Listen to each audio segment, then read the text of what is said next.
Tammy, we are going to do a first-time Tesla, a Tesla Monial. We'll take the car for a drive, and you can be honest. I don't care if you like it, if you hate it, if you're indifferent about it. Just kind of talk about what you think. If it's neat or if it's weird or uncomfortable. Okay. Speak your mind. Got it. To start it, you're just going to press the start self-driving and touch nothing. Maybe press a little harder. There you go. And now press nothing. And the car is going to take us for a spin. That's really neat.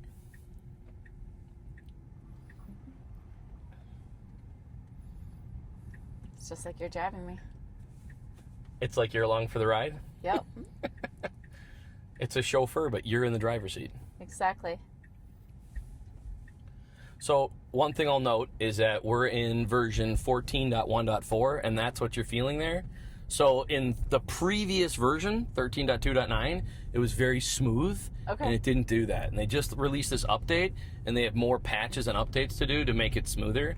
I've never had it almost like crash and hit something, but it's done like a few weird brakes and a few weird steering wheel movements. So some of that, I'm sorry. So I don't really have to pay too close attention. Oh, that's a good point. First things first, we'll see what happens. You might have to tilt your hat back. Leave it for now. Okay. But there's a camera here watching you. And in Wisconsin, you have to be kind of paying attention while the car is driving. So you can look around and enjoy the view. If you look away too long, the car will yell at you, and it'll yell at you on the screen here. It's going to beep, beep, beep, and it's going to say, pay attention, touch the wheel. I've noticed it's worse with the hat. So because I think the hat blocks your face. The eyes. So that's why I walk around with my hat like this, but when I get in the car, I do this automatically. Okay. Because of that. So we're in chill mode right now, so this is actually the slower mode. So if it's still moving too fast for you, you can scroll that down to sloth mode, or you can leave it. But we're only like a minute in. What do you think? Good so far. Does it feel weird? I think it feels weird of being in the driver's side and not doing anything. Yeah. You're the wheel's in front of you, the pedals are in front of you. It's like, I just want to grab it so I can just take over, but... It's a reflex. Yes. It's relaxing. It is. Yeah. So they've actually found that, especially on like highway drives and things like that, when you have FSD, the full self-drive, that it is less fatiguing. You can be a drive that would normally make you really tired. Driving along in FSD, some people think it would make you more sleepy, but it doesn't. It's the opposite, because you're less fatigued from the stress of driving, that it's more relaxing. You're less tired. Right. Have you ever been in an electric car before? Yes. Have you ever been in a self-driving car before? Yes. You have been? With you. Oh, right. You took me to hot yoga. Have you ever been in the front of the driver's seat? But I totally forgot about the yoga thing. Yep. But first time behind the driving wheel. Yeah, behind the driving wheel, no. Oh, this is the first. Maybe we just need to have a drink here. I know. That's what... We owned the car 4 days and went on a nice road trip, and you're just sitting there, and you're always very uncomfortable when you first get behind the wheel of one of these cars, just because it's new, it's uncomfortable. You're so used to being in control. Right. But it only takes... I can feel the intense a little bit of wanting to take control. Yeah. You just got to fight that urge of just relax. It's just along for the ride. Yeah. Somebody else is driving. No, it's a unique feeling, but it works well at night. Like I said, you guys asked that before in the house. I've driven this car at 10, 11, 12 midnight, 1 a.m. I've driven it through fog, and the car controls the headlights, and it's slowing down not just for the turn, but it sees the walker and the dog, so it's being cautious with that. Oh, this is interesting. I didn't realize that. I just picked the end of a neighborhood here. Right. But it's smooth. It is. Don't have to worry about anything of it. 13.2.9 was really smooth. This version 14 that we're in now, like, you felt that weird braking right away, which was weird. But there's a lot of new upgrades. So there are things that this version can do that the previous... Oh, it's going to pull in someone's driveway. Oh well. There are things that this thing can do that the previous versions could not. So it made us to our first spot here. I don't want to sit in someone's driveway and make them think, what are you guys doing? But we'll do one more little leg up here. What's this? Oh, that's the Osthoff. We'll go right there, and then we'll head back to the house. Okay. So I just picked a new destination, hit the start driving again, and away we go. Off we go. So the way it pulled in the driveway, that's actually one of the new features in this new version that has come out, is you can, that's another thing with this, it's an interesting with phone going off. So these cars, I mentioned about the car yelling at you if you look away for too long. So in any of these versions, if you hold the phone in your hand, it sees it. It knows it's a phone. So it's called nagging when the car yells at you. Okay. That's actually the official Tesla term, is nagging. And it's got different nag timers. So if you look out the window, it gives you a longer window. But if you grab your phone, it'll detect pretty quickly there's a phone in your hand. And it's going to be like mobile device found in hand, and it'll yell at you. The only thing I did not like is when it stops literally right at the stop sign. Yeah. And the stop signs are usually back a little bit. So as if we were taking over, we would creep up a little bit to take a peek. So it does creep. Okay. So if you go to a place where the car, so this screen here is the car pretty much showing you somewhat of what the car sees. It sees more than that. But when you come up to a stop sign, and if the view is obstructed, it will creep forward slowly, and it might come to a second stop, and it'll look, and then it'll go. Okay. So like at our house, the stop sign's back behind trees, and I think it changed its mind. Must have. It was going to go right, and then it decided to go straight. Yep. It was going to take this road, and now for some reason it decided to take a detour. I don't know why. So I wonder if it's the road construction. I wonder if it sensed that. They've updated maps all the time, so sometimes you don't know why it goes the route it goes, but it's interesting. It does. It's one thing I've noticed is for people who want to always be in control, like I want to not just drive, but I want to go this direction, this road. These FSDs can be hard for them because the car chooses how you get there. So you still have a visor if the sun in your eyes is too bright. But same thing with the speed. At any time, like I said, if you want to, you can roll this ball. And if you want to go faster, or if you're comfortable with the pace we're going, it keeps it easy for you. Is this like a horse ranch? Mm-hmm. That's pretty. Coming up, car on your left. I'm gonna move this down so he sees the car coming. Comes to a complete stop. So it must sense even way far out there if a car is coming. It does. So there are 9 cameras on the car, and they're looking all the way around you. Another one. What about when this, for us, it was avoiding the something. dip? That was cute. The sun, how it blocks our view of seeing. Does it block the view of the camera? So on older models, that was a big criticism, that sun glare, sun looking straight into the camera, because there's a camera right here looking that way out of the front. Right. And before this model, that was the only forward-facing camera, was that camera. They've now added another one in the bumper, so now there's 2 forward-facing cameras. Okay. And glare was a real problem in self-driving of the older models. I've heard that, so I'm still cautious, but it used to be an interesting thing about it. And we've driven into direct sunlight for quite a few times and for some distances, and it hasn't been a problem for us. Oh, that's good. Yeah.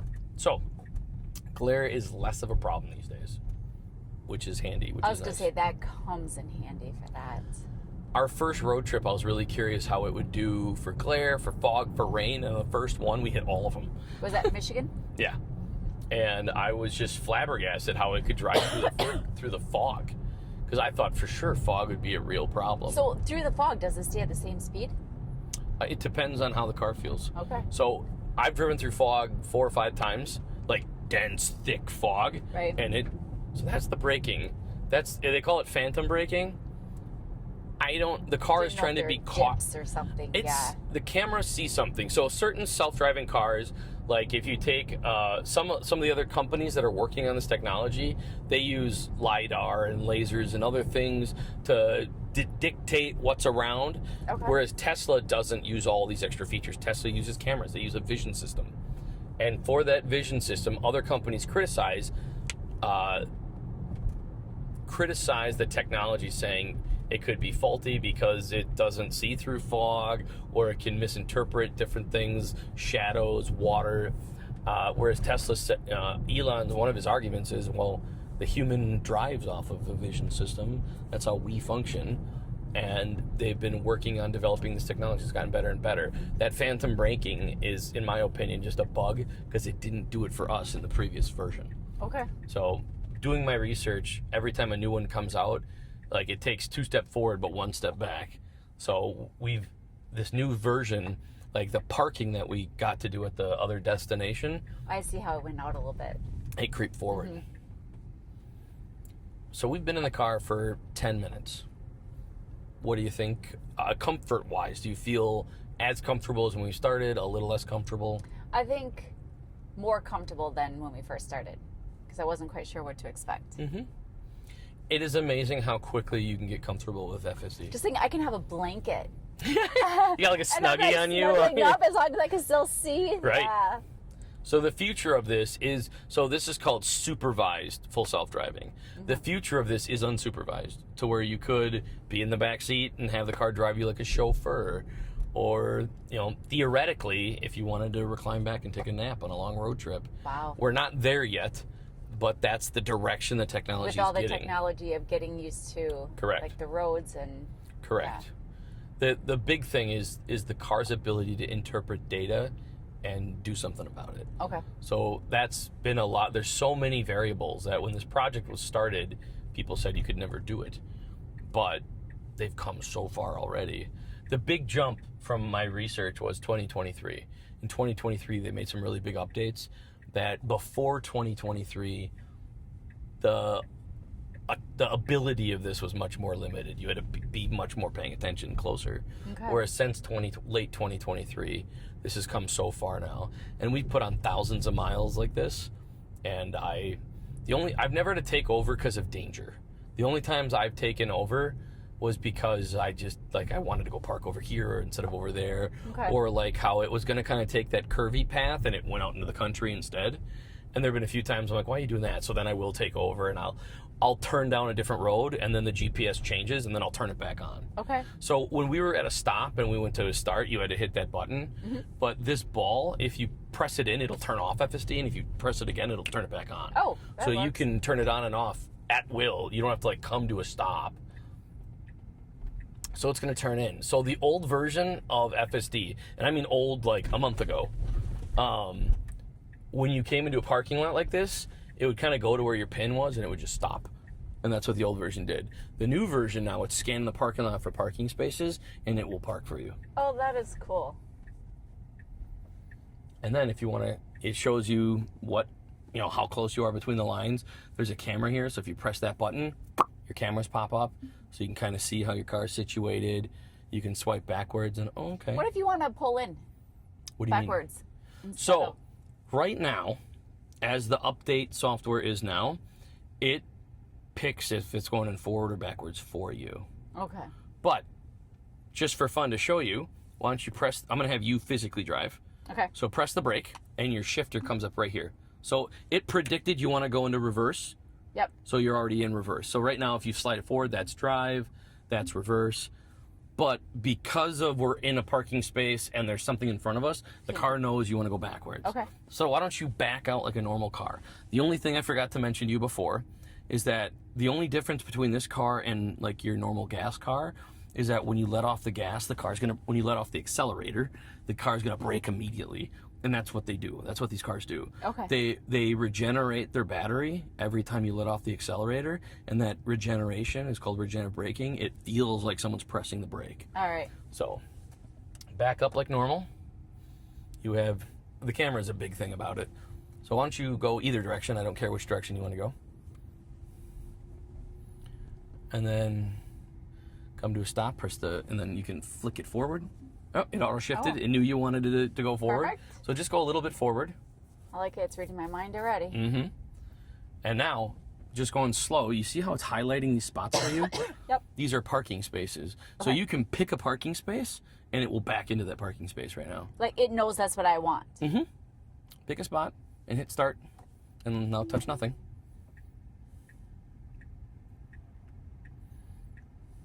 So when you use this auto park feature, it always backs in. But when you're going in FSD and it parks, sometimes it backs in, sometimes it goes in forward. And from what I've been reading, they are working on giving you more choices to where you can say, when you get to my destination, going backwards. Oh, that's nice. It doesn't give you that option yet. Yep, this stuff is all new. It'll get there. Right. This stuff gets better day by day. Yep. Look at that. Ta-da! Yay! The next thing we're going to do is I want to summon the car with you in the car. Okay. So we're going to both get out, and I'll have you come into the passenger seat. Okay. And I'm going to have it. So when you get out like that, it opens up to make it easy for you to get in and out.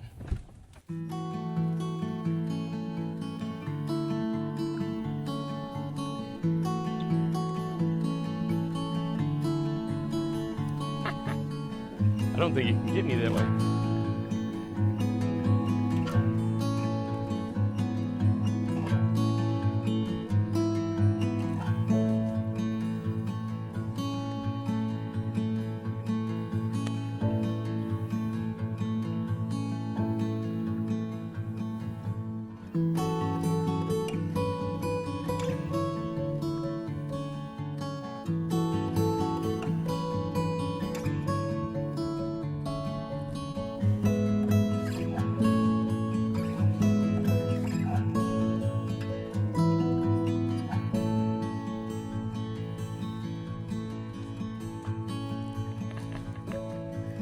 It's not working.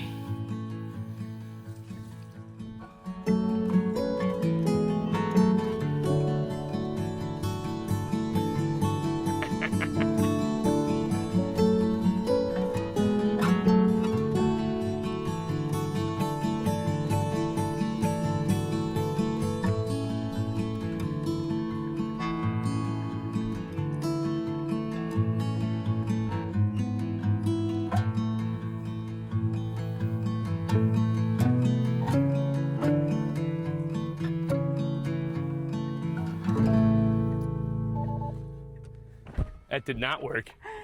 Because of all the little medians here. I thought it would have figured out to go around, but it did not. No. We'll go back to your house. Okay. Do you want to be in the driver's seat? Oh, you can sit there otherwise. That was pretty funny. I know. I'm like, I wonder how it's going to get over by you. I don't know if I've had it do different things. And the success of it is, I don't want to say it's 50-50. It's much better than that. The success of it is like 80-20. So I summon the car as much as possible. But the catch is, summon is one of the newer features of the car. Okay. Which means it's one of the more buggy features of the car. And I summon it all the time at work and at restaurants and grocery stores just to help develop, because the more you use it, the more data it has, the better it gets. And maybe 80 is too nice. 70-30. So it's okay, and it was okay with your hat, which was pretty good.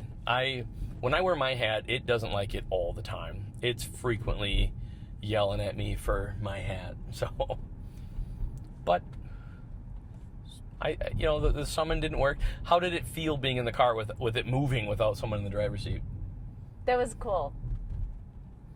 Were you nervous about it going the wrong place or crashing at all, or? No, it was trying to think how to get to you. Yeah. That was the only thing, because it did hit the brakes, a little bit. It was kind of confused. But those little tweaks will get fixed. But plus, it's getting used to also okay, with all this median that's right there, there's how am I going to get over to you? Right. If I would have kept, the way summon works, do you know what a dead man switch is? No. So a dead man switch is not a Tesla term. It's an industry term. Okay. For factories and automobiles and everything. So there's a button I have to hold while the car is being summoned. Oh. And if I let go of that, the car stops. And that's why sometimes it can stop hard. Mm-hmm. It's because it's trying to, it's if something bad's going to happen, I can make it stop real quick. Mm-hmm. And it's called a dead man switch because theoretically, if you die and you let go, it would stop. So like forklifts, the seats on forklifts are dead man switches. So if someone falls off a forklift, the forklift's not going to keep going away. Same with the riding lawnmowers. Yes, Yep. Those are called dead man switches. So I was holding the button and I was watching it go, but I could see, I was curious at first if it was going to turn around or not. And it just kept going. And eventually I think it would have gone, there's a radius in which you can have the car summon. Okay. And I was going to see if it was going to go down and turn around or if it was going to back up, and it just kept going. So I ended up letting go because I could tell that it was not turning around. And I changed the summon mode to a target mode because instead of come to me, I can have it go to target. And I tried to change that to have it go to the end so it could kind of, I was trying to help it get around the median. Yep. And it still wasn't turning around. It was going the other way. So I was like, all right, this isn't going to work. But when I moved over across the median, it turned around. That wasn't me doing anything special. Okay. So it was interesting. But yeah, with the, you can see it's moving across the median for... So now what does it do for like if a deer? Because there's a lot of deer in here. Yeah, we saw a deer on the way over before. Okay. And it brakes. Okay. So I've had this thing break on me numerous times for deer and animals, and even something as small as like a chipmunk or a squirrel running across, the car brakes because it sees it. Yep. And some people can argue that's dangerous because I know when you're learning to drive, they say if it's a small animal, hit it because if you brake, you could cause a car accident. Right. But I think it would sense that if there's a car that's I would think behind. I've had it brake for animals numerous times, but I've never had a car behind me when it happened. Okay. So it's worked out pretty well. But all in all... So overall, what do you think of the self-driving? Do you like it? I love it. And the funny thing is I like to drive. Like some people don't like driving and they always want to be passenger. I love driving.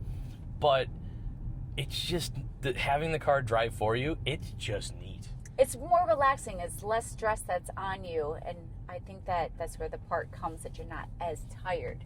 Right. You're definitely right. So one thing is, it's an electric car, and electric cars are known for being slow, boring cars. But this Tesla is actually one of the slowest ones. We don't have the performance model or any of the top peak ones. This is a regular model. Okay. But it's still pretty fun, and it's still pretty quick. So we're at a complete stop. I'm going to do nothing fancy, and I'll just floor it for a few seconds. Okay. That is so cool. Right? It is... That's really fast, though. It is impressively quick. Yeah. We did drive some of the faster models. Oh, no. And they are insane. Wow. So it would be pretty fun. But still, like we argued if... Do we buy the performance model? Because for this car, when we bought it, the performance level wasn't even out. Okay. But it's out now. And that was a conversation. And it's way faster than this one. But it's like, when do you really use it? For this. Right. Our argument was because we use self-driving, it's not going to use all that acceleration. Right. And it's not going to use all that acceleration. So then do I really need it? And because I've put on very few driven miles myself. It's always self-driving. And because of that, that was like an argument in, you know what, we probably don't need. There we go. That is cool that you can go from regular driving to just self-driving. Just press that button. It's good for Chicago's. It is. It's nice. Well, and, you know, we jump between them on and off based on, again, what our needs are. I haven't had to take over because of danger, but I've had to take over because, we want to go over here, we want to see this. Okay. And I'll just quickly take over and I'll drive a little bit. And then even with GPS running, it'll update its route. Okay. And then I can just click that button again and it jumps right back into it and I'm back to just going along for the ride. Nice.